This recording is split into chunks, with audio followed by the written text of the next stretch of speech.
Kwang'yo mago mag somo nyakoro mga jonyuol e kaunti ma Homa Bay osiem mondo were gi tim mar monjo skunde ka gibago ng'anye tok chik mar riembo jopuonj ma piny owacho ondiko e skundego.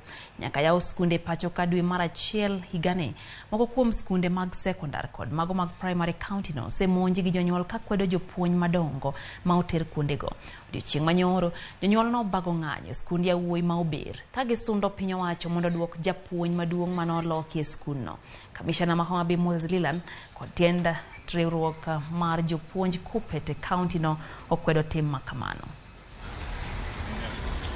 TSC is a professional entity, and any time that they do changes in schools, it is informed by the regulations governing teacher transfers. This current behavior where we are seeing parents and stakeholders going into schools to close schools, closing the gates, it is not warranted. In the event of any displeasure, I think there are many better ways of doing it other than to go and close schools. Waseneno ka nitiere gimoro matimore Homa Bay kama rachnwa kabisa kendo wasewuoye to kendo pod wabiro wuoye.